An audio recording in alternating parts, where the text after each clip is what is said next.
Você sabe o que é função? Esse conteúdo matemático geralmente é trabalhado no nono ano e na primeira série do ensino médio. E eu quero mostrar para você agora o significado. Não adianta nada você trabalhar vários conceitos sobre função e não compreender exatamente a sua aplicação, o que é e como é que funciona. De forma geral, podemos pensar que uma função é uma relação entre grandezas. E ao nosso redor temos várias situações envolvendo relações entre grandezas. Por exemplo, se você planta um carocinho de feijão, é de se esperar que, para cada intervalo de tempo, essa plantinha vai atingir uma determinada altura. Observa aí a relação entre grandezas, no caso a grandeza tempo e a grandeza altura. Outro exemplo, você vai à padaria comprar pães. E aí a gente pode estar relacionando a quantidade de pães que você compra com o valor que você vai pagar ali no caixa.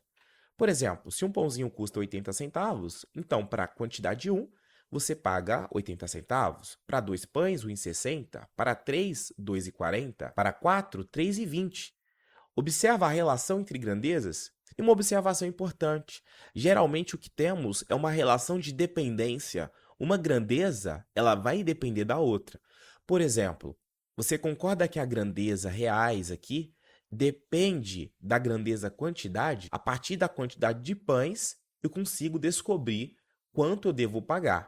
O mesmo acontece aqui para a altura da plantinha. Você concorda que a altura da planta ela é dependente da grandeza tempo? Ou seja, para cada semana eu terei uma altura. Matematicamente, podemos representar uma função da seguinte forma. O f representa a função, esta relação entre grandezas, e aqui nós temos a relação entre os elementos de um conjunto A com os elementos de um outro conjunto B.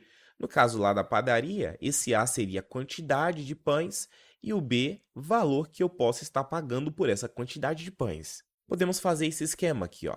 Aqui está o conjunto A, eu coloquei apenas 3 elementos, no caso um pãozinho, 2 pães, 3 pães. O conjunto B, nós temos aqui os valores que eu pago por esses pães. 80 centavos, 1,60, 2,40. Podemos chamar a quantidade de pães, os elementos que estão nesse conjunto, de x.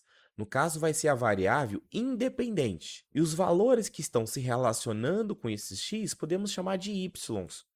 Vão ser as variáveis dependentes, no caso, depende do x. E como existe uma relação aí entre elas, podemos até criar uma fórmula. Da seguinte maneira, ó, o y, que é o valor que eu pago pela quantidade de pães, você concorda que pode ser dado multiplicando o preço unitário de um pãozinho pela quantidade de pães, que é o x. Olha como é que fica, ó, y é igual a 0,80x. Existe uma outra notação também, que é, ao invés de escrever o y, eu posso escrever assim, ó, f entre parênteses x. Eu leio f de x é igual a 0,80 vezes x. O que é que significa isso? Significa que esse f de x é o mesmo que y, ou seja, significa que é o valor que eu vou pagar em função da quantidade x de pães que eu compro. Por exemplo, se eu compro 3 pães, então eu calculo a f de 3. A f de 3 vai ser igual a 0,80, que é o valor do pãozinho, vezes a quantidade, vezes 3. Encontro o resultado igual a 2,40. E a ideia desse vídeo foi trazer para você uma noção geral sobre função e a importância de estudar esse conteúdo. Como matemática é uma linguagem, se você estuda função, te dá ferramentas que possibilita descrever fenômenos, por exemplo, físicos, fenômenos econômicos, e quando você descreve esses fenômenos matematicamente, muitas vezes é possível você fazer previsões e entender de forma geral como o mundo funciona. Espero que você tenha gostado desse vídeo. Até a nossa próxima aula. Valeu!